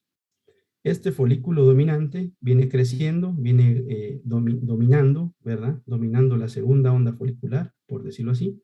Este folículo dominante secreta estrógenos. Estos estrógenos se van al cerebro, el cerebro responde secretando GnRH, LH y FSH a su vez, entonces regresa en forma de LH. Este pico final de LH me hace ovular este folículo, ¿verdad? Si estamos hablando de ovulación, significa que ya estamos en el metaestro. Pero si se dan cuenta también, este pico de estrógenos estimuló LH y también FSH, que es la línea aqua. Este pico doble bimodal de FSH, de una vez me hizo el reclutamiento o la emergencia folicular, la primera onda o emergencia folicular del nuevo ciclo, ¿verdad? Para esto ya pasó el celo, ya pasó la ovulación. Conforme van avanzando los días hasta el día 5, van creciendo, ya se da este reclutamiento de la nueva onda folicular y va creciendo. Pero también, ese nuevo folículo, pero también tenemos el cuerpo lúteo de esta ovulación que viene creciendo. Para el día 5 los niveles de ese FSH están por el suelo, están basales, pero como ya hay un cuerpo lúteo de la ovulación anterior, viene creciendo los niveles de progesterona. Entonces, importante evento del día 0 al día 5. Antes del día 0, hay un pico de estrógenos secretado por el folículo dominante. Ese folículo dominante secreta estrógenos e inhibina, pero más estrógenos, lo manda al cerebro. El cerebro lo regresa en forma de GNRH, que a su vez GNRH estimula la liberación de LH y FSH.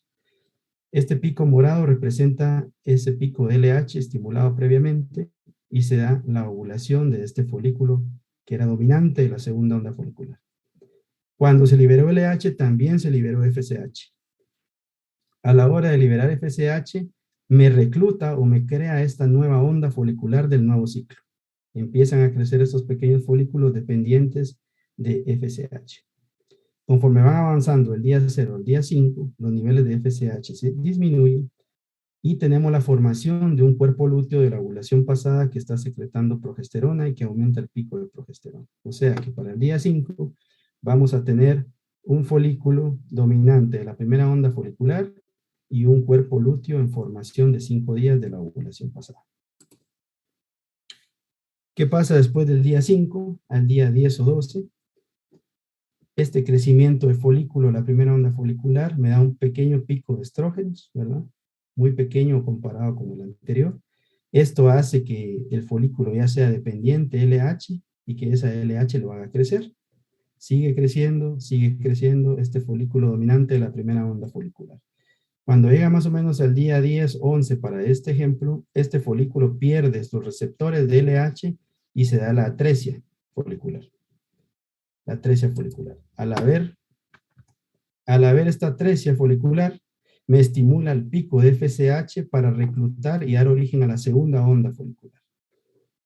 Mientras esto pasa, el cuerpo lúteo de la ovulación pasada sigue creciendo y secretando o elevando los niveles de progesterona. ¿Qué significa? Que para el día 9 o 10, para este ejemplo yo voy a tener un folículo dominante de la primera onda folicular, que puede ser que ya esté en estado de atresia, y un cuerpo lúteo de gran tamaño secretando progesterona. ¿Qué ocurre después del día 10 o 12? Estábamos aquí, ¿verdad?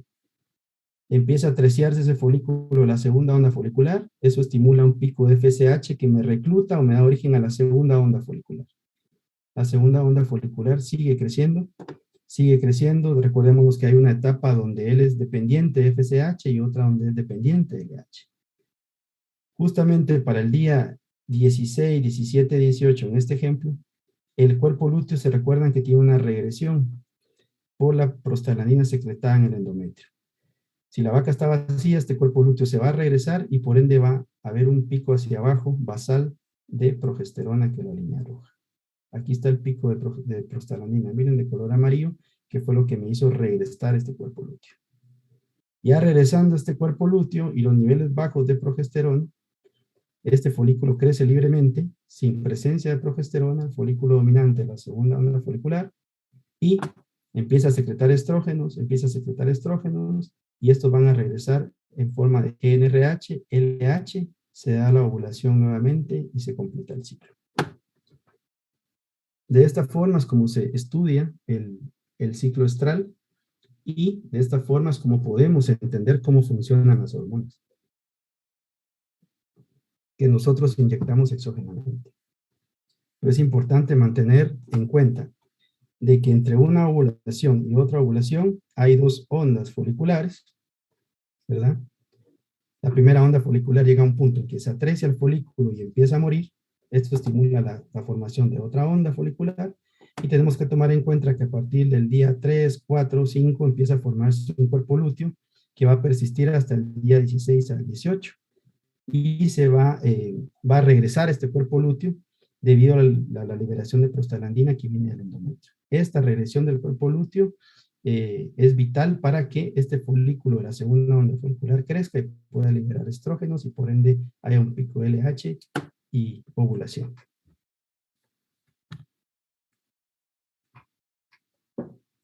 No sé si hay dudas por ahí, doctora. Sí, doctor, tenemos un par de preguntas. Harold Quijada dice que piensa acerca de la opinión donde la vaca que presenta celo montará y se dejará montar de las vacas próximas a presentar celo. Vamos a ver si entendí. La vaca, su síntoma primario de celo es que se deja montar, pero muy probablemente la vaca que la está montando está iniciando celo. Entonces yo creo que por ahí va la pregunta. Por lo general la vaca que monta, la que se está dejando montar, va a entrar en celo más adelante. Entonces por eso que siempre se hace el chequeo y el apunte de las dos vacas. Ok. Jorge Melgar pregunta, en las vacas de 2 ondas foliculares, si inducimos la ovulación en el folículo dominante de la primera onda, ¿tendría el mismo resultado que hacerlo en el folículo dominante de la segunda onda? Excelente pregunta. Sí, es el mismo resultado. Lo único es que con qué lo vamos a inducir. Y aquí cabe muy bien este esquema. Por ejemplo, si ustedes aplican una prostaglandina más o menos en el día, una prostaglandina exógena en el día 8 o 9 del ciclo, si se dan cuenta, tenemos un folículo dominante de la primera onda. Si nosotros aplicamos prostaglandina aquí exógena inyectada, este cuerpo lúteo se va a regresar. Y obviamente vamos a hacer ovular este folículo. Entonces sí es viable poder hacer ovular este folículo por medio de utilización de hormonas exógenas. Pero para eso tendríamos que saber en qué ciclo está, en qué parte del ciclo está la vaca. Si nosotros aplicamos la prostaglandina aquí al día 9, no para este ejemplo, pero para otras vacas en el día 10, podemos hacer ovular este folículo. Entonces, por lo regular en fincas donde se maneja bien ya la reproducción, se llevan todos los datos y sabemos que si hay una vaca que no se sirvió y que tiene 8 o 9 días de haber dado celo, por lo regular se le inyecta prostaglandina. Entonces la vaca puede iniciar su celo a las 48 horas de este folículo dominante. Pero ¿qué pasa si nosotros ponemos la prostaglandina aquí? Entre el día 10 y 12 para este ejemplo. Si nosotros ponemos la prostaglandina aquí, va a hacer efecto sobre este cuerpo lúteo, pero no va a haber un folículo dominante todavía. ¿Por qué? Porque va a haber un folículo que se está volviendo atrésico y apenas está creciendo el folículo, la nueva onda folicular. Entonces estas vacas sí van a dar celo, pero mucho más tiempo después. Tenemos que esperar que este folículo madure para que dé celo. Buena pregunta. Charlene Alvisures pregunta, ¿hay alguna forma de determinar en qué onda se encuentra la vaca? Claro que sí. Lo podemos hacer de esta manera. Si yo hago una ecografía, por ejemplo, en este día de acá, voy a tener un cuerpo lúteo grande con un folículo dominante de la primera onda folicular y el útero es el que me va a dar la información. En esta parte de acá, el útero no va a tener tono, va a ser un útero flácido, un útero delgado, porque no está sometido a los altos niveles de estrógenos o que va a estar sometido antes de la ovulación. Puedo detectar la onda folicular. Si yo hago una ecografía acá, por ejemplo, puedo ver que tengo un cuerpo lúteo casi que ya no se puede apreciar o un cuerpo lúteo muy pequeño. Puedo tener un folículo dominante de la segunda onda folicular, pero ya puedo tener un engrosamiento del endometrio y presencia de moco en el útero. Entonces al menos puedo ubicarme en qué onda folicular estoy. Pero eso es por medio de la ecografía que se hace. Pero también muy buena pregunta porque sí se puede. Ahora, vacas que están completamente en anestro, que no era el tema de la charla, pero que están completamente en anestro, vamos a encontrar a vacas en los dos ovarios con estructuras muy pequeñitas, solo folículos, sin presencia de cuerpo lúteo, ¿verdad? Y sin manifestación de esto. Son vacas que tienen folículos muy pequeños en el cual no hay reclutamiento y no hay dominancia por falta de niveles de estas hormonas, de la FSH y de la LH, relacionados con la condición corporal más que todo. Vacas flacas, ¿verdad? Y la última, la cantidad y el tamaño de folículos entre el Bos taurus y el Bos indicus podrían causar diferencia en la presentación de síntomas durante el celo. Excelente pregunta. Puede ser que sí en horas de celo.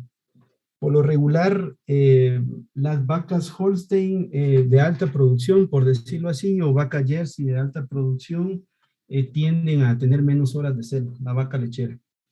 Mientras que los cebús, pero a excepción del Nelor, si no estoy mal, hay un estudio por ahí que creo que el Nelor tiene menos tiempo de celo comparado contra una Brahman y un Gir. Pero sí, sí puede haber diferencia en tiempo, más que todo por la tasa metabólica hepática. Una vaca producción de leche puede filtrar, una vaca de alta producción de leche puede filtrar hasta 1.200 litros de sangre por hora en el hígado. Y eso hace que la síntesis de estrógenos y progesterona sea menor, entonces la manifestación de celo puede ser menor en horas, ¿verdad? Comparado contra una bocina. Por el momento son esas las preguntas que había. Ok, yo creo que esa era la última. Entonces todo este relajo. Ah, no, esta es la última. Bueno, ¿y cómo lo podemos aplicar o qué hacemos nosotros conociendo el ciclo estral? Pues básicamente después de servir a la vaca, a los 35 días hacemos un examen de gestación. Este es el esquema más o menos que manejamos. Si la vaca pues tiene una gestación, se registra y se apunta la fecha y se calcula la edad. Si hay duda, pues se puede rechequear a la siguiente semana o la siguiente visita, pero si no está preñada y tenemos un cuerpo lúteo, por lo general en lechería lo que hacemos es inyectar una prostaglandina, utilizamos un parche para detección de celo y se espera a las vacas al celo y se sirve. Si tenemos ya sea solo folículos sin cuerpo lúteo o folículos o cuerpo lúteo, se está la opción de hacer una sincronización del celo, ¿verdad? O vacas que tienen mucho tiempo de no presentar celo o que no están servidos, entra un protocolo de sincronización, que esto conlleva inyecciones de estrógenos, inyecciones de prostaglandina, un dispositivo intravaginal de progesterona, simulando todo el ciclo que hemos visto. Igual se espera que den celo, básicamente los protocolos duran 10 días, se inseminan y luego se registran los eventos, ¿verdad? Siempre hay que registrar todos los eventos, ¿verdad? Eso era lo que les tenía. Muchísimas gracias por la invitación, muy buenas preguntas y muy buena convocatoria. Felicitarlos por el evento. Ahí está mi teléfono, y ahí está mi Facebook y ahí está mi correo electrónico para los que quieran seguir aprendiendo un poquito más de las vaquitas. Cualquier duda, la orden. Muchísimas gracias, doctor. Entonces, no sé si existe alguna otra pregunta. Creería que no, ¿verdad? Pues felicitándolo, ¿verdad, doctor? Porque la verdad, muchísimas gracias por la charla, muy gráfica, bastante entendible, creo yo. Pues los compañeros también lo están felicitando en el chat. Muchísimas gracias. Sí. Sí, Ángel, Alejandra, Jennifer, ¿verdad? Todos le agradecen la charla y el tiempo, que dice que entendieron muy bien las cosas. Entonces, si ya no hay otra pregunta, voy a compartir mi pantalla.